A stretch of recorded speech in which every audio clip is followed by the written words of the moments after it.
Okay, this is the skate park here, Redondo Pier. It's open. It's been open for a week or two. It's fully functionable, and got all the rules right here. You know, that no one's liable. Main rule. We accept no liability. If you're injured, you handle it yourself. No one under 3 years old allowed to skate. No, I don't know if it says anything like that, but it's pretty good for, like I said, better than the one in Hermosa. Grinding pole here.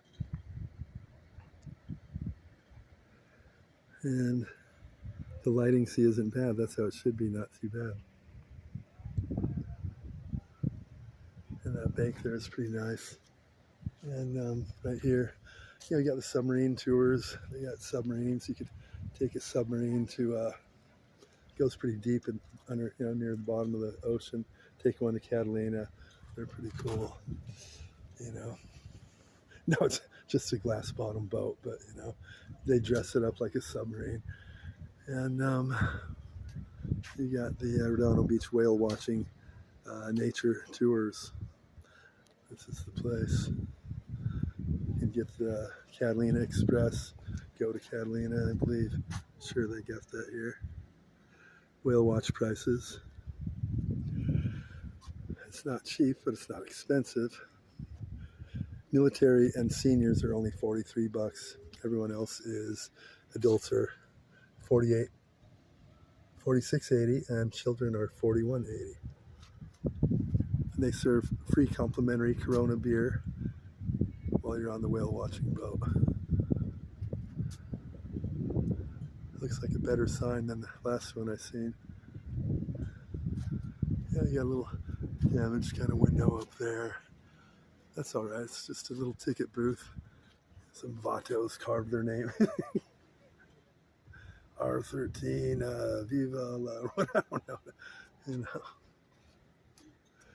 And that's pretty much it. What else we got? The Vigilante, or no, the Navigante, yes. The Vigilante. There it is. And here it is right here. Usually, I don't see it now. Up here, I think, yeah. No, it's not here. They retired it, I think, yeah. It's having getting a lot of leaks in it and so forth. Boat rides, you see. Yeah. Oh, wait a minute. They got those pedal. Oh, yeah. You can rent little pedal boats over here. I mean, if that's your thing, you pedal about 20 times, you get about 4 feet. So a lot of pedaling and a lot of not going too far, but you get to pedal around the harbor. And you go to Catalina and you can rent, like, they're just outboard type of engine boats, like the aluminum type, metal type, like that, stainless steel, whatever they are. And you rent decent little boats. They go pretty fast and jam. It's a big harbor there, and it's kind of open, so you can jam around there, rent those boats. I did that before. Yeah, this is a nice bank right here.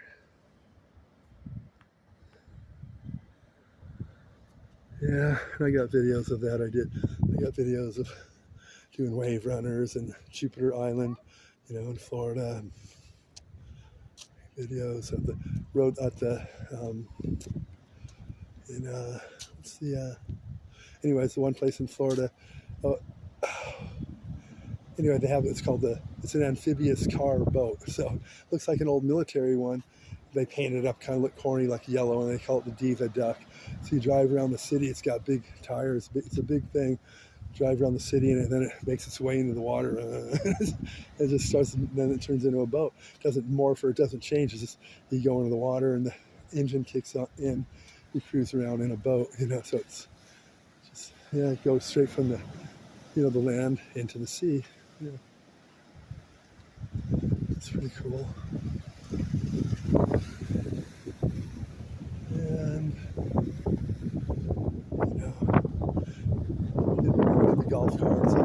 you can rent golf carts up in Catalina, take them all up to the hills and all that. So I did like a cruise to Catalina. it's a Carnival cruise, and they got the Baja cruise, 5 days or whatever. But you got the regular cruise, and one day you're in like Catalina. So you go, tour around Catalina, and you rent a golf cart, And it's a good way to get around. It's not that expensive, So. And here we have, the whale wall and all that, the Edison plant, or I think they call it AES on this particular, and we don't have that where I'm from. They took it down around 81. Gutted all the carcasses, stuff that was left of old metal and stuff. Did that around 87, 88, and that's when they painted the whales on it. It was a big thing in the Beach Reporter. I remember reading about it in the Beach Reporter.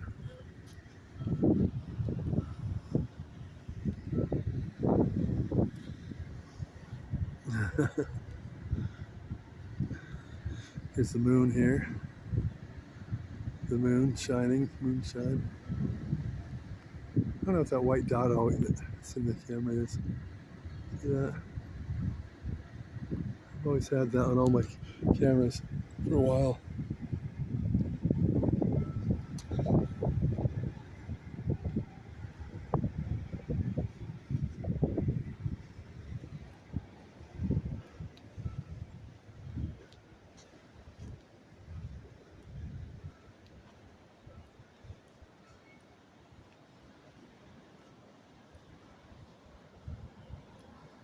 So you got, this here, the good old plaque.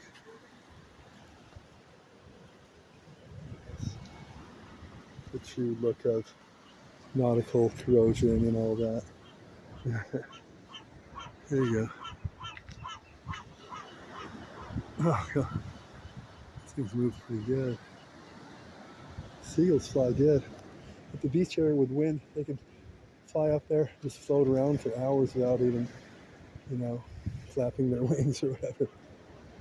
The kestrels, they could sit in one spot. The Seahawks, they're just like one big wing. You don't really see any legs or tail. It's just like a wing in the sky.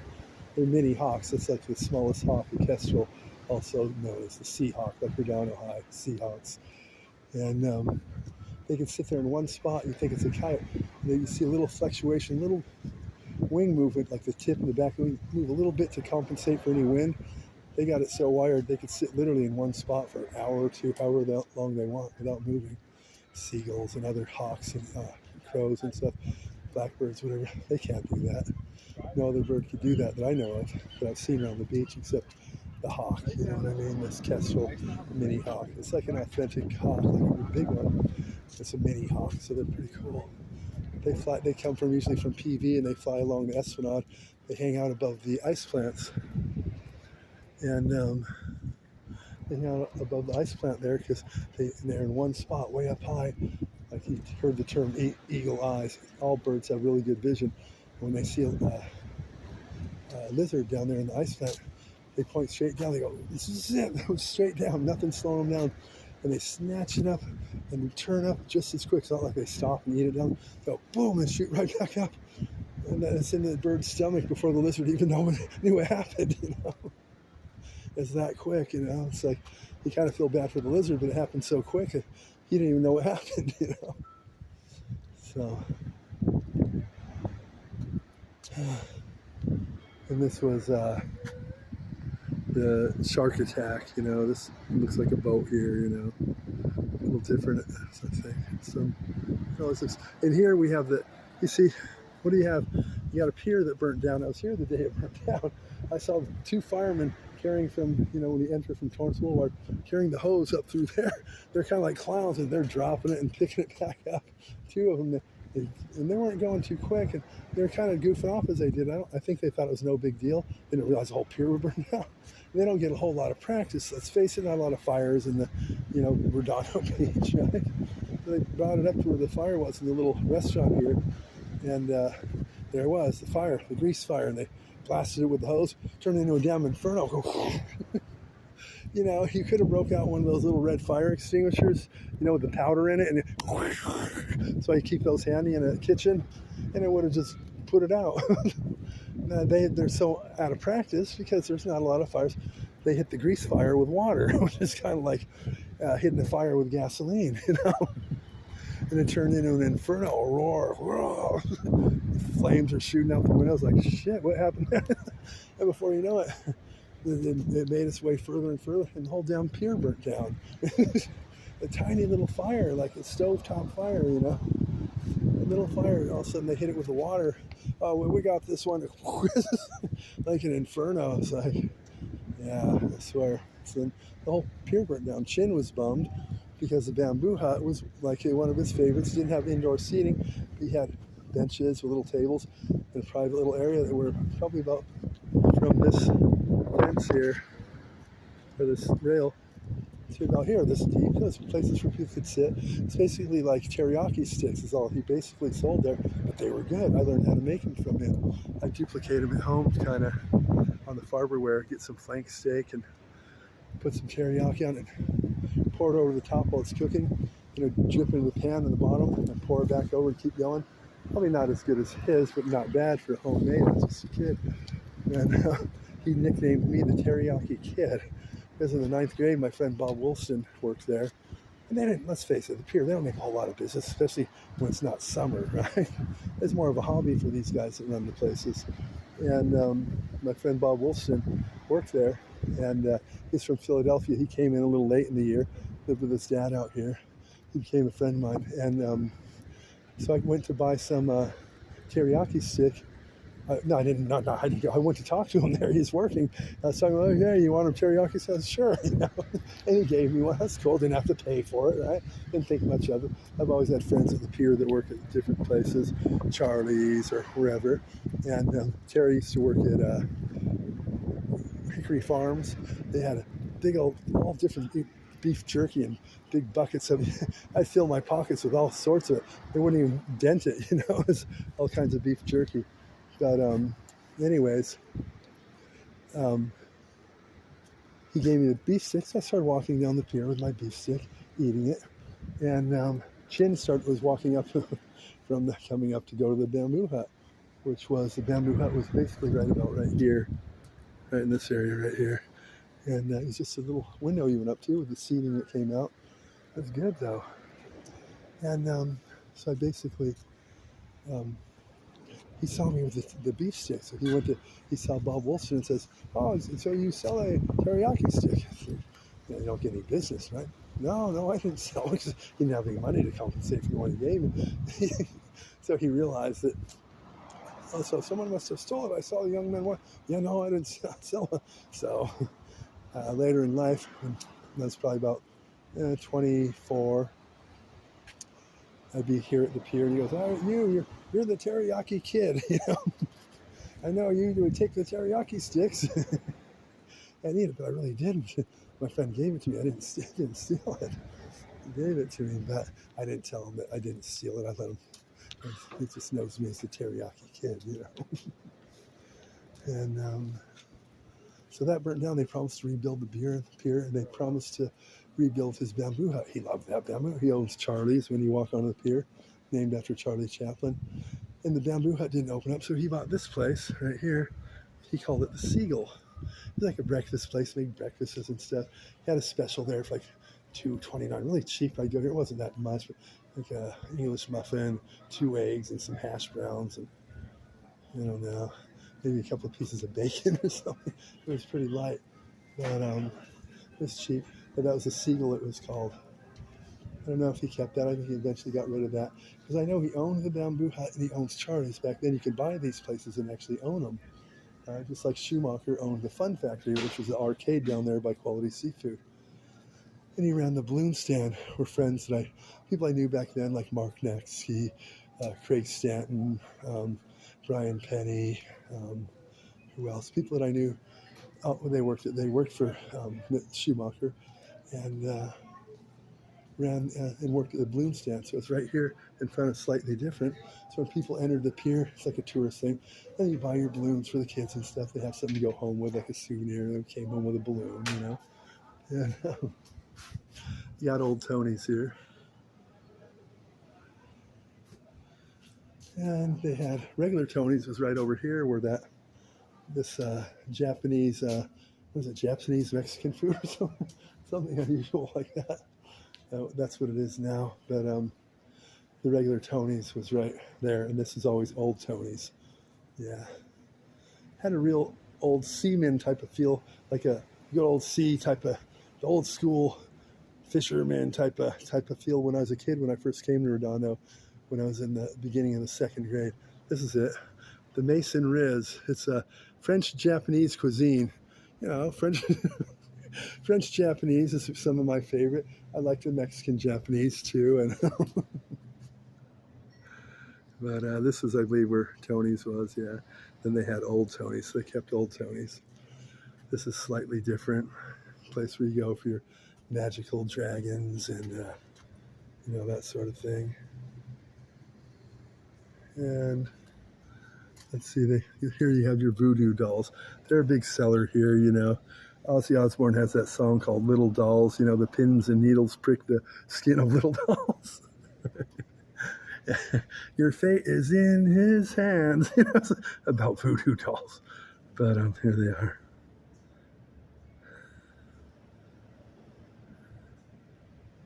%50 off all the voodoo dolls. So you pretend it's a friend or enemy at your school when you're a kid. You poke it with pins and stuff and hope that he feels the pain, or she does or whatever. I never did that. I never owned a voodoo doll, but I went to camp out for Ozzy Osbourne tickets when the Blizzard of Diary of a Madman. It was the second solo album by Ozzy, and I bought tickets for the Long Beach Arena show, and then I got tickets for went to San Diego to camp out to get good seats. So we'd stay at my mom's in San Diego. No, my grandma's. My mom moved in there later too. Stay there in Claremont and go to the San Diego Sports Arena and wait and try to get the best tickets we could.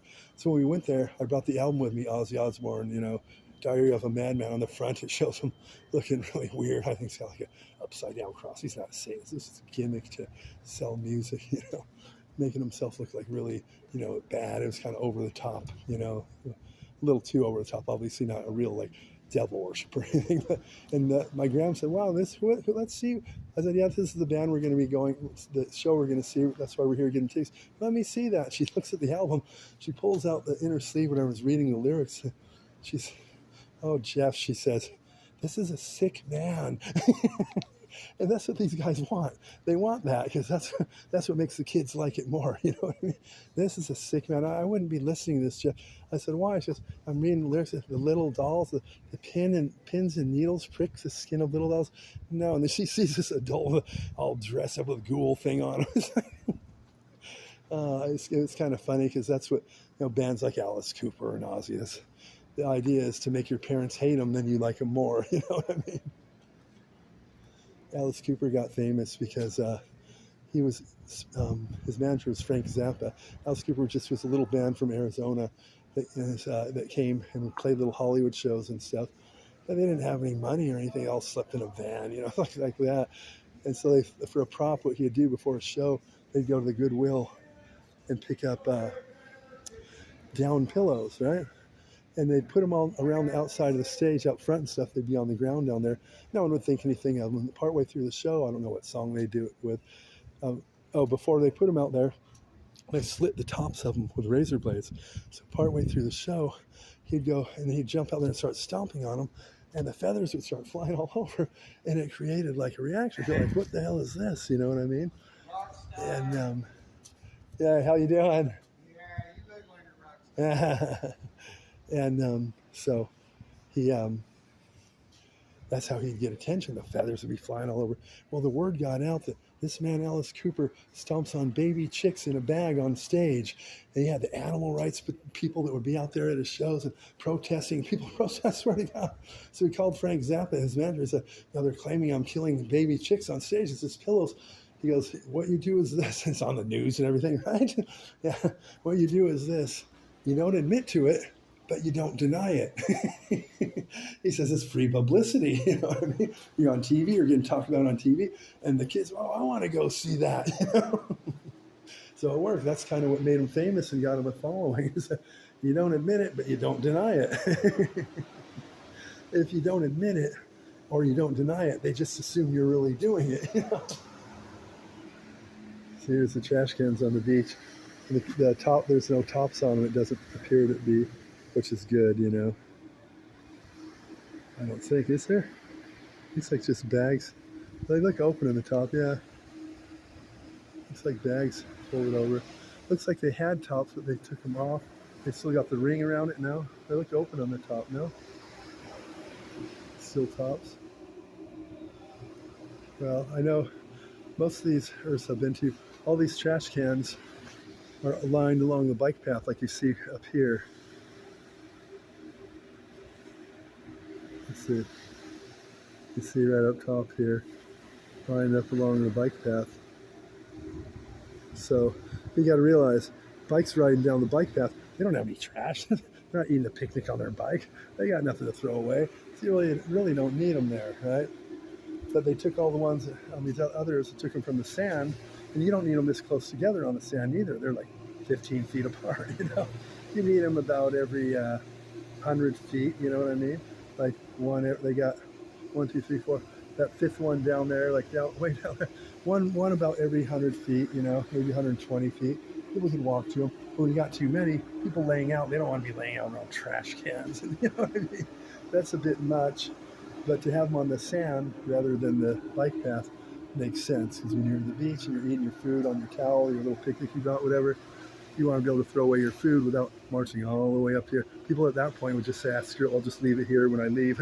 You know what I mean? Bring their towels and walk away and leave the trash on the beach, you know. So, yeah. So, but when they capped them off where I'm from, they capped them all off. They didn't put them up there. At the same time when they capped them off, right before that, all the pigeons disappeared. And there's rumor that someone had them all biologically killed with something where they were dropping dead on the parking lots and stuff. So something was happening where they somehow poisoned them, and all the pigeons disappeared. And shortly after that, within a year or so, all the seals disappeared. And there's like no birds in the sky, you know? See, birds and people and everything hold memory. That's why it's like in the Galapagos, the iguanas in the Galapagos. And when they're born, young, they know where to get their food. They're sea iguanas, because that's where the food is there. They swim right into the ocean, and iguanas can go underwater for 30 to 45 minutes. People don't know that. Yeah, no problem.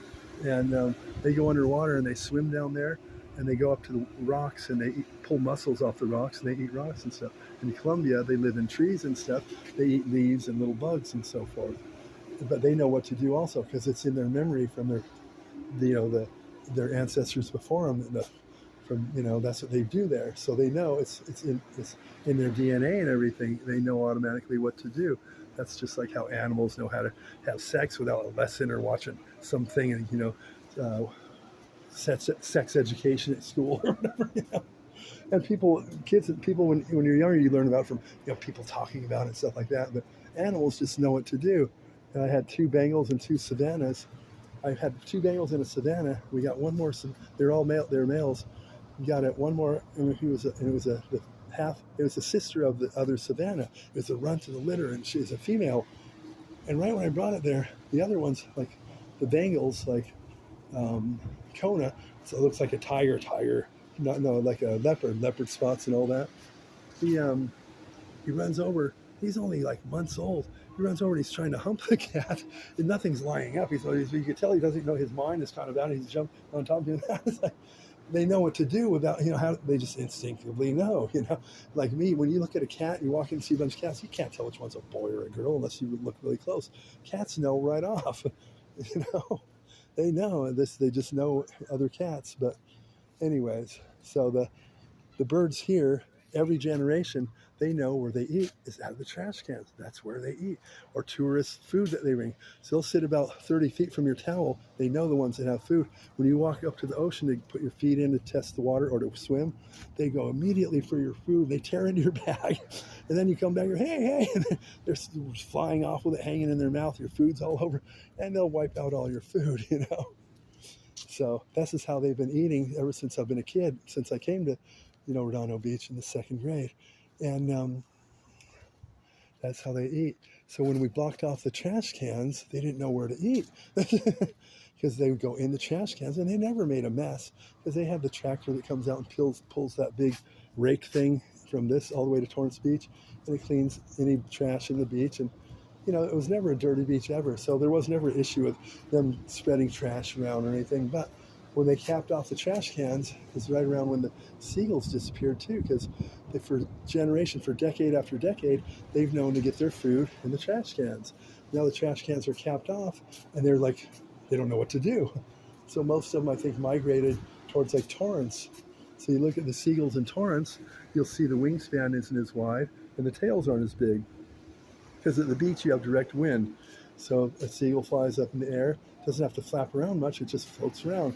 There's a lot of wind, so their wings adapt and grow more feathers and get wider. Their tails do also. In Torrance and so forth and more inland, there's not that much wind because it's going through factories and big buildings and apartment complexes. Right off the beach, you get the best air in the world because it's filtered right off the skimming off the ocean, saltwater ocean, and it's not filtering through old buildings and all that, right? Think about it. So it's clean. And so anyways, the seagulls, now they moved to Torrance, their wingspan is much shorter. They're a shorter seagull, so they kind of adapted to no wind, and they don't fly around. When they do fly around, they just flap their wings and fly around. There's not wind like here. When a seagull goes up in the air, like I filmed earlier, they're just gliding around. The wind kind of catches them, and they just cruise around from the wind, you know. This is under construction here. So anyways, that's the deal. So it's a different type of seagull they adapt to when they're more inland. They're not as much wingspan, not as much tail. They don't look as cool, but they're cool still. This is, let's see what it say. Oh no.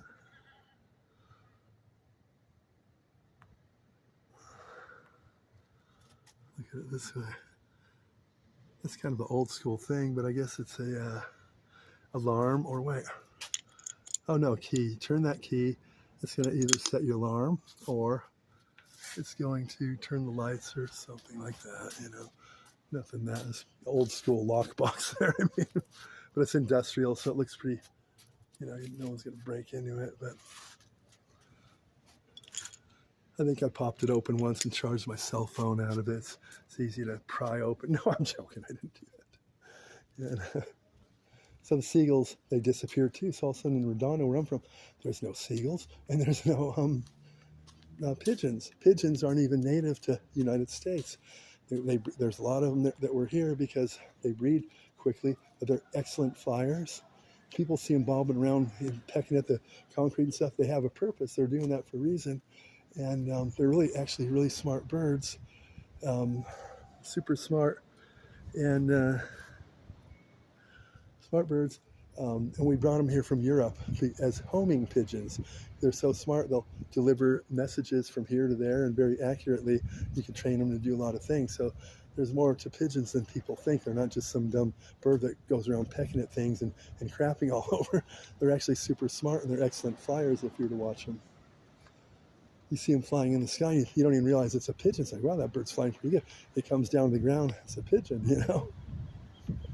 Okay, that's the end of this video. But so anyways, the pier burnt down. Nothing, they didn't build anything after it burnt down. They had what was called Project of the Redondo or something. They're trying to build like another pier, kind of like Pier Avenue, a bar, all bars to bring in a lot of money and that type of thing, revenue that way. And here they said they're going to rebuild the pier, and they never did.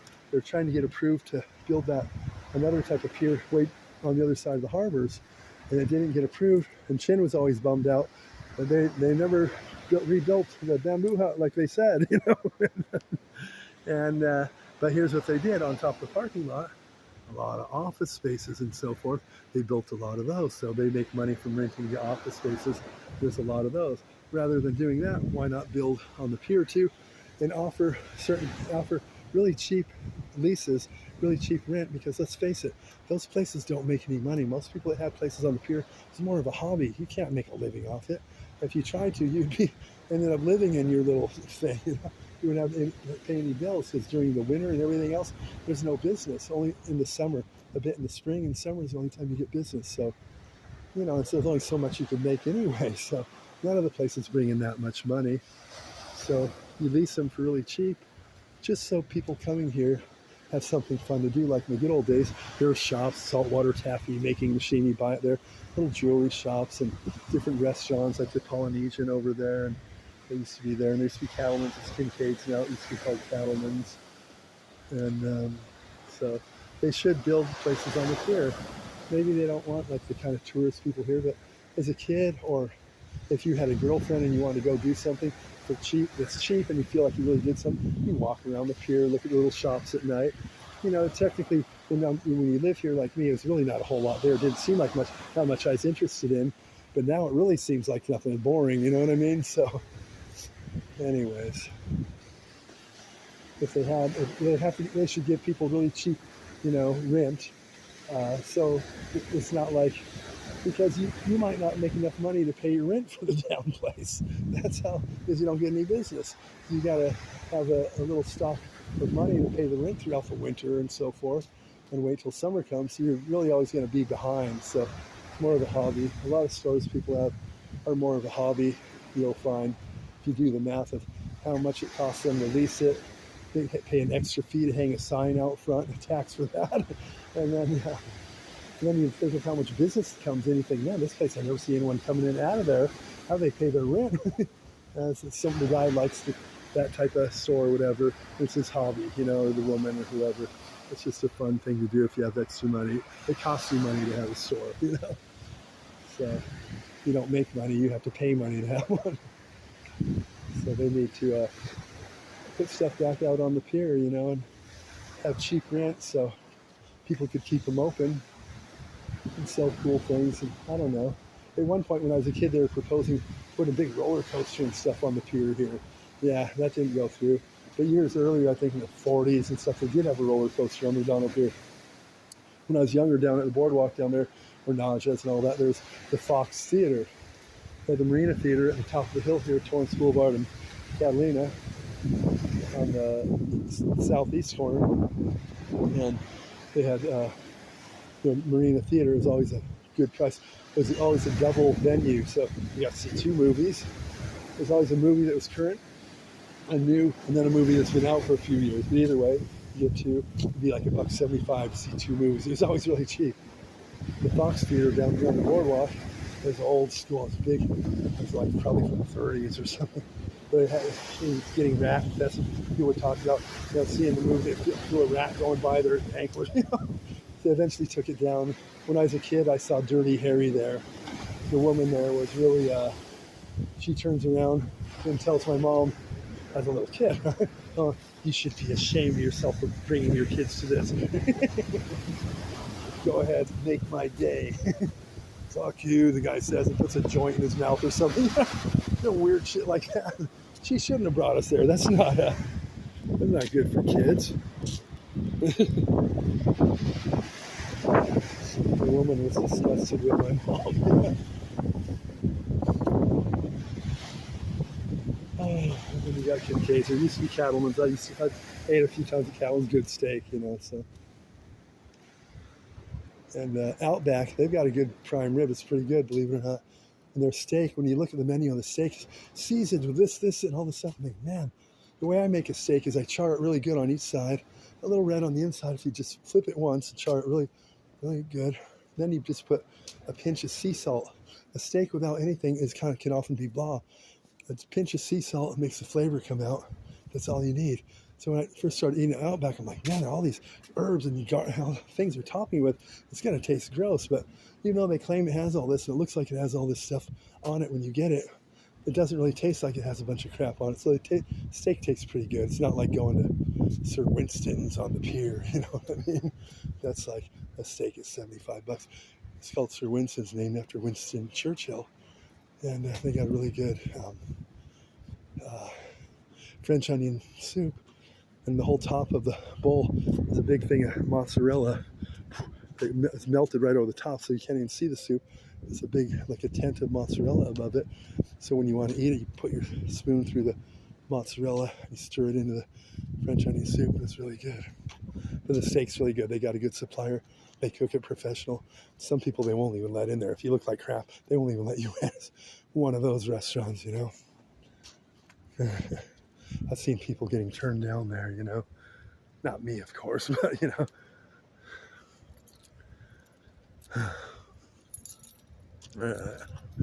Sir Winston, so that's the place you want to go. Reeve Ghost, you know, go to Sir Winston's on the, you know, on the Queen Mary. They got the Queen Mary on these earths here, but it looks nothing like the one on ours. Looks like a newer type of made one. Ours is the real one. It's old. It's got a big history behind it. Yeah.